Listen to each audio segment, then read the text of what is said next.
aqui, né, mais uma frasezinha do Neil, que são as práticas de otimização de sites feitas dentro da própria página.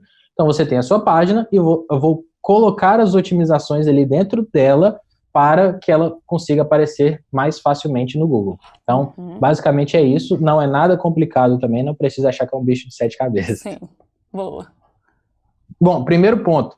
Existem vários blogs e vários sites que não configuram exato a URL. A URL é o link mesmo, seja do seu post, seja do seu site. Então, é muito importante que você tenha a URL otimizada. Por quê?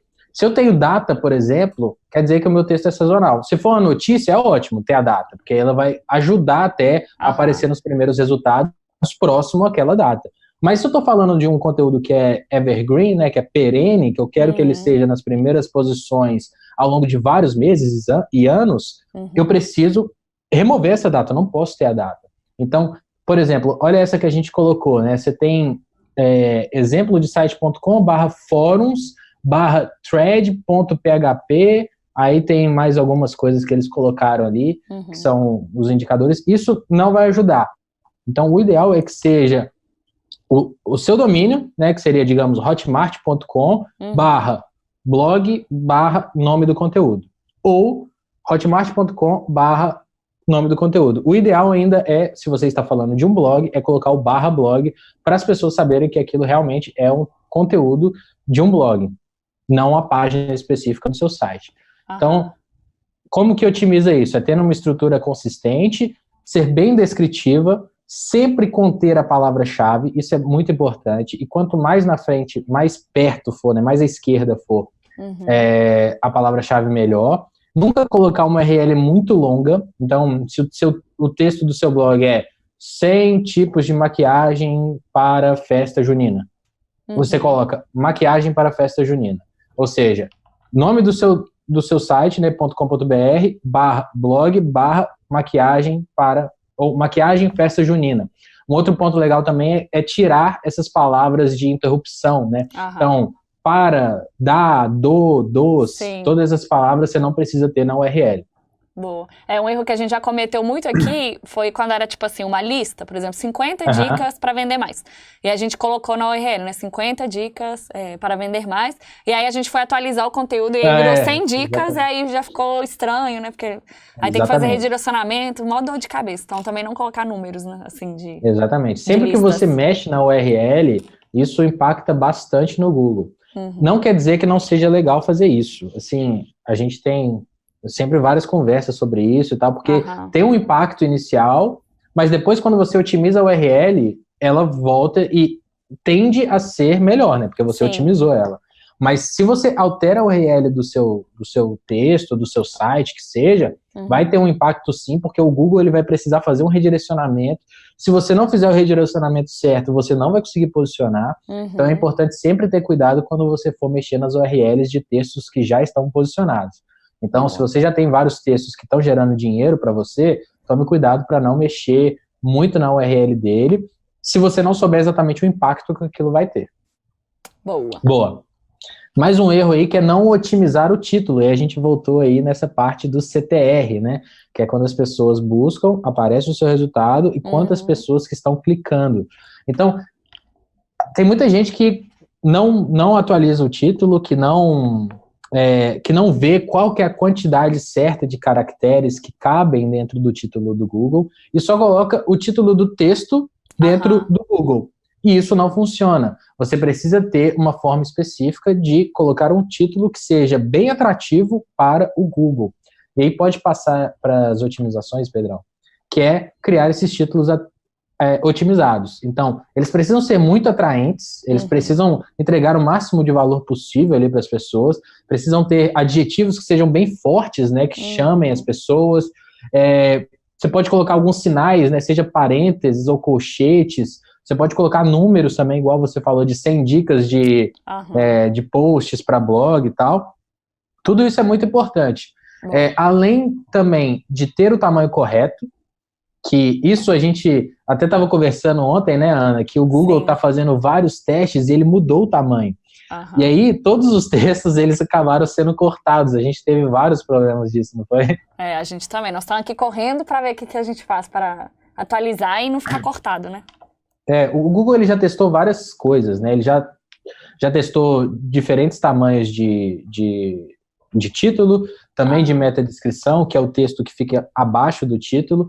Então, vale a pena você fazer alguns testes, sim, mas não necessariamente você precisa se preocupar que isso vai afetar totalmente o CSO. Não, isso pode afetar o seu CTR. Então, às vezes, se você viu que o CTR daquele texto está caindo muito, você fala, pô, teve essa mudança, tô vendo que já não tá ideal ali, eu vou mexer no meu título para que o meu CTR volte a subir e que mais pessoas cliquem, né, cheguem no meu artigo. Legal. Então, é muito importante tomar cuidado aí com o tamanho correto.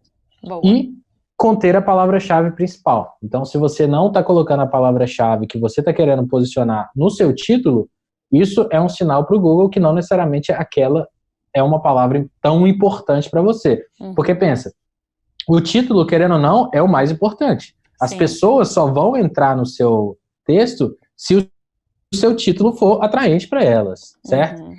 Então, as pessoas, até um fato que 80% das pessoas leem só os títulos. Por isso que a gente vê um monte de corrente, um monte de fake news, que as pessoas só leem o título e não leem a matéria. Verdade. Então, também focar para não fazer um título que seja muito clickbait, né? Que ofereça, não que ofereça, mas que prometa muito mais do que você entregue no seu conteúdo. Então, é importante fazer um título atrativo, mas não um título que seja fake news. Não faça fake news também. Clickbait, né? Exatamente. Boa. Outro ponto muito ruim, né? Assim, principalmente a nossa geração mais nova, a gente praticamente não lê jornal mais, né? A gente não abre um jornal e fica lendo. Tem aqueles blocos maçantes de texto e tal. A gente gosta de ter uma leitura mais dinâmica, uma leitura que seja fácil de ser digerida, com imagens, com coisas interativas, né? A gente está na internet. Eu consigo colocar um vídeo, eu consigo colocar um infográfico, eu consigo fazer um texto que seja mais legível, digamos assim, para as pessoas. Então, é importante que você modifique um pouco a forma que você está escrevendo e escaneie aquele texto para saber se ele realmente está sendo atrativo para as pessoas. Então, faça um texto que seja escaneável. Use muitos subtítulos, porque eles também ajudam você a posicionar. Quando você coloca os subtítulos H2, né, que são os heading tags, dentro das meta tags, né, tem heading tags e tal, você coloca, por exemplo, várias palavras que são relacionadas à sua palavra principal. Isso é muito importante, porque isso também ajuda o Google a identificar sobre o que está falando aquele seu texto. Se ele está posicionando para todos os itens referentes àquela busca. Então, isso é muito importante de fazer também. E uma outra coisa fazer parágrafos curtos, né? Então, nunca colocar um bloco muito grande de texto. Sempre tentar deixar parágrafos curtos, sei lá, 3 linhas, no máximo 4 linhas. É bom que você sintetiza ali, né? Você tenta deixar bem prático mesmo aquele seu raciocínio. Principalmente no português. A gente tem várias formas de esticar muito o que a gente quer falar. Então, é muito melhor você ir direto ao ponto, porque as pessoas, quando elas estão lendo, elas querem ler rápido, né? Elas querem ter as informações corretas, mas que seja de uma forma precisa. Não querem que você fique, digamos, enchendo linguiça ali. Então, é importante que você consiga entregar valor nisso. Boa. Ok, aproveitando aqui antes da gente pular para o próximo, o Paulo fez uma pergunta legal aqui sobre isso que a gente estava falando de cortar o título, né? Ele perguntou se não seria bom para gerar curiosidade, tipo a frase incompleta e a pessoa querer clicar para poder entender, né, o que estava escrito. O que você acha? Entendi. Se for estratégico, né, pode ser que funcione. Não sei, eu tenho que pensar num título que seja bem estratégico para falar assim, 3 coisas que se você não fizer, você vai... 3 pontinhos, entendeu? Não sei, é só uma ideia. Pode ser testado, tá? Igual eu falei, não é uma coisa que vai impactar diretamente o seu posicionamento. Ela pode impactar diretamente ali o seu CTR, né? Que é quantas vezes as pessoas clicam. Então, é importante que vocês tentem ter isso em mente. Não necessariamente precisa colocar os 3 pontinhos, não, mas pode ser uma estratégia. Às vezes pode aumentar. Às vezes funciona, né? Boa. Às vezes pode funcionar. E o próximo mas eu não indicaria. Eu não indicaria. Né? Se fosse o meu blog, eu não faria assim. Eu tentava colocar ali dentro mesmo. Sim. Bom, o próximo erro é das meta descriptions, né, que é a meta descrição. Basicamente, isso é o textozinho que fica embaixo do seu título.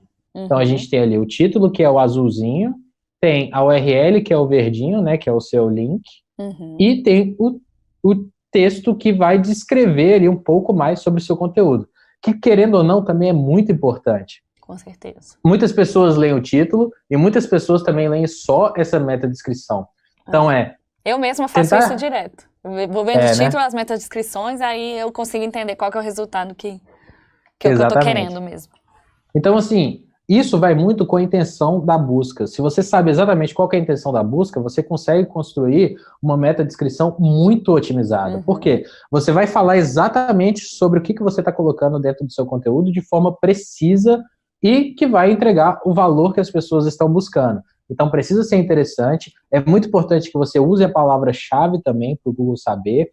Pode ser a palavra-chave principal ou uma palavra relacionada ou uma variação da palavra-chave principal.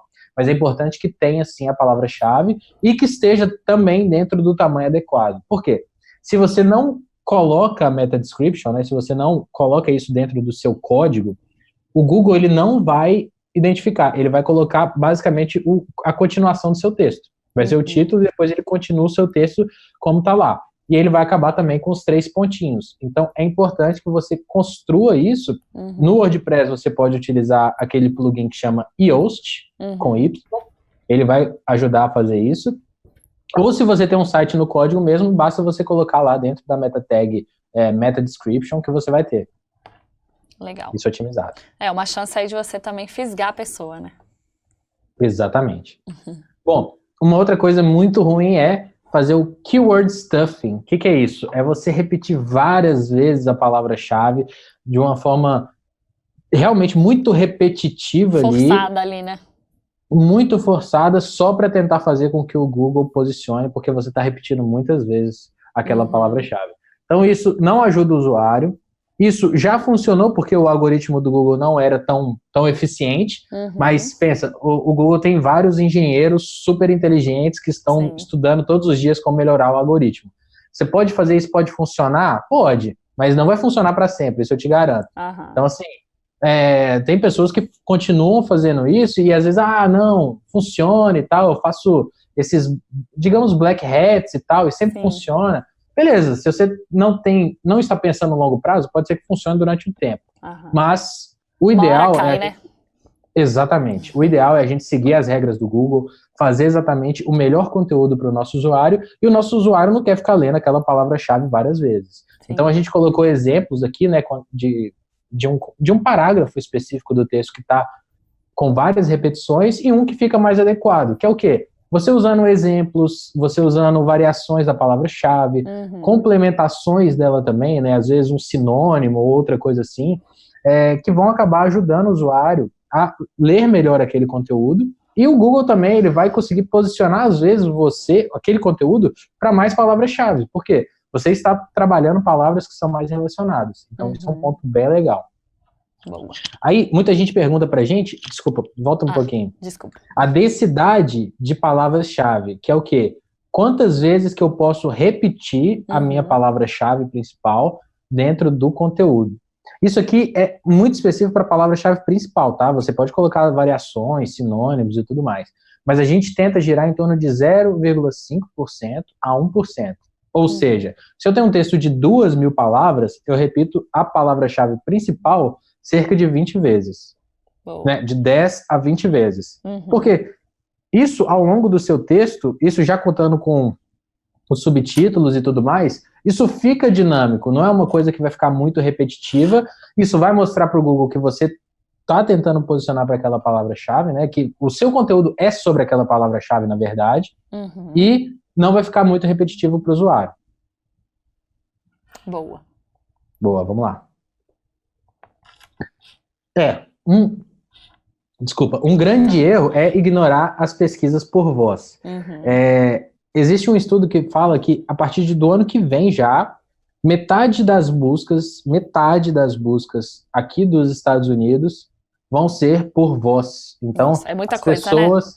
Exatamente. As pessoas usam aqueles assistentes, né? O Google, o Siri, né? A Siri do iPhone, o meu Google, não sei como é que é o do Google. Google Home, né? Eu acho, não sei. Isso. Tem a da Amazon também. E faz as pesquisas todas por esse...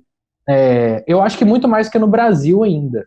Mas vai chegar no Brasil, né? Porque é uma tendência. As pessoas costumam buscar muito... É muito melhor buscar falando alguma coisa do que você digitando. Ainda mais no celular. O Google já tem mais usuários no celular do que no computador, né? No desktop. Que já é um ponto muito importante. E cada vez mais as pessoas vão utilizar o celular não para digitar, porque não é tão usual, né? Principalmente as pessoas um pouco mais velhas, elas têm dificuldade de digitar. Então você faz uma pesquisa por voz ali, às vezes está ou no fone de ouvido, ou você falando com o celular mesmo, você faz uma busca muito mais direcionada. Aí pode passar aí para o acerto, que é o quê? A gente focar nesses conteúdos que tem a busca por voz. Nossa, mas o que é isso e tal? Como que eu vou conseguir otimizar para isso? Não precisa se preocupar tanto, porque não é tão diferente do que você já está fazendo. Mas é o quê? É uma busca muito mais direcionada, ou seja, muito mais em cauda longa. Por quê? Quando eu estou digitando, eu tento ser o mais sucinto possível, né? Porque eu vou digitar 3 palavras, vou tentar usar até o autocomplete ali para completar o que eu estou colocando, e já quero ter o meu resultado. Mas quando eu estou falando, eu consigo falar muito mais palavras por minuto, digamos assim, do que eu digitando. Então, as pessoas tendem a fazer pesquisas mais direcionadas, né? Mais completas, digamos assim. Então, isso é um ponto legal que vai acabar auxiliando ali, né? Ajudando os textos que são de cauda longa. Então, outro ponto importante é a velocidade da página, o tamanho do conteúdo e o posicionamento da página também. São esses pontos bem importantes aí dos conteúdos de voz.